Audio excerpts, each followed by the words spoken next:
So this is the story.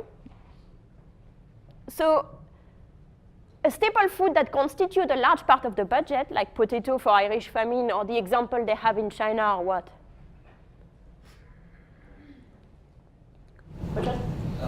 These were two provinces in the north that consumed mostly wheat and their cereals, and in the south it was rice. Wheat and rice. So these are goods which are a fairly large part of the food budget and a fairly large part of the overall budget. So this is a good candidate for a given good. Because for the income effect to be large, to have any chance to be large enough, it has to be something that takes a large part of your budget. So that's why I decided on this thing. So the first thing they've done is they look at these two provinces and they observe that, for example, in the rice consuming region, they observe that in cities where the price of rice is higher, people consume more rice. And first they are very happy and they say, oh, we have found our given good. But then they get depressed and they realize maybe it's not a given good. So why is it not, why do they conclude that it doesn't give them a given good? Well, it's not certain which causes which. Like, is it because the price is higher that people consume more rice, which would make it a given good? Or is it that people consume more rice, so the price becomes higher? Right. We don't know. We are trying to trace a demand curve. But if we only observe prices and quantity, we might be tracing the supply curve. So we don't know whether we have traced the demand curve or the supply curve. And the supply curve, this would be the normal shape for a supply curve. So this is exactly the same type of problems they are facing that we were facing when we were trying to look at the effect of malaria prices on bed nets, which is, if we just look at the variation in the world, there is the effect that we are trying to identify, and there is the possible of a reverse causality, in this case very clear, which is we also have a supply curve that we are trying to trace. So that's why they decided that's not working. So what did they decide to do? They subsidized rice and wheat, and they saw how people behave in response. Exactly. What they decided to do is to run a randomized experiment where they subsidized the price of rice in the rice-consuming region and wheat in the wheat-consuming region at various levels. I think there are 3 levels of subsidies. So they take a sample of households, they distribute a voucher for the reduced price of rice in Hunan and reduced price of wheat in Guangzhou to a random subsample for more than a month's supply every month. They made sure that the household wouldn't exchange them. Otherwise, what would be a problem if they didn't make, if households started trading them?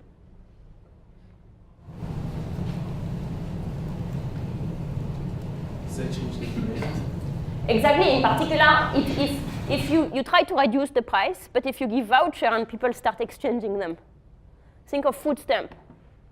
When people sell their food stamp, when they sell their food stamp, they are getting money, right? Which is, I mean, it's not bad, but why do we think it's an issue? And why would it be an issue, a theoretical issue in their cases? Essentially, the price of the rice or wheat would be changing. It wouldn't be changing. Because then they would, so the people would get their voucher, and then they would sell it to someone, so they would get money instead. And then they would, with that money, perhaps buy some rice and wheat and buy some other things as well. So their experiment where they try to change the price of rice or wheat will end up just changing their income without changing the price. Because the marginal price that they are facing once they have sold their voucher is the same, except they now have more money. So now all they would identify is the income effect. And of course, the income effect would be negative because that's an inferior good. So they would be finding a given good, but that would not be a real one. That would be a fake one, due to the fact that their price experiment would be transformed into an income experiment, right? So it's very important for them to keep the price experiment intact. So they try to do that, and they try to argue in the paper and in the post that you read on Freakonomics that they've done this properly. And after 6 months, they came back, and then they asked detailed questions about the consumption of rice, wheat, and other things. So what do they find?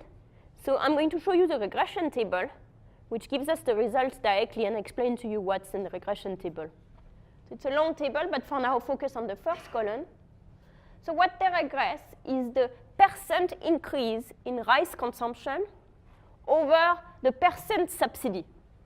There are 3 groups of subsidies. I was looking everywhere in the paper for you to have the 3 prices and the 3 reductions so that I could plot them, but they were not there. So this is the overall result, which is saying, so basically the way you read this graph is saying that your consumption of rice reduces by 23.5% when the subsidy increases by 100%.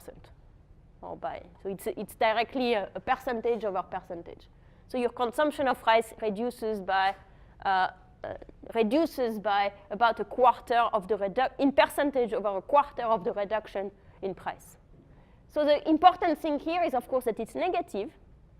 And below the coefficient here, you get the standard error.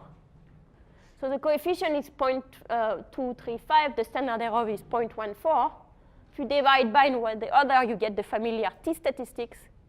This one is above 1.7, so that means this is significant at 10% level, which tells you that this is not entirely due to chance.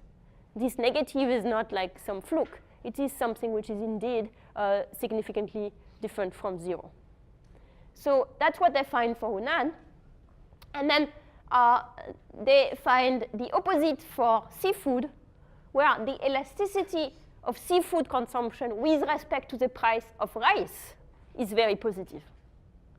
So what happened in their experiment, this is your typical given good behavior, is the price of rice increases.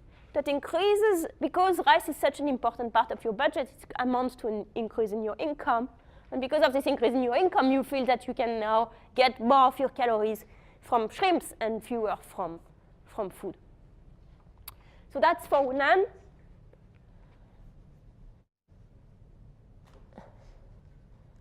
And so this is the explanation. And for Gansu, we have a positive elasticity. So it means that wheat doesn't appear to be a given good in Gansu. It appears to be an inferior good. It increases less than 1-for-1, but in fact, it's not significantly positive, but it's certainly not negative. And they explain why they find a different result in a different place.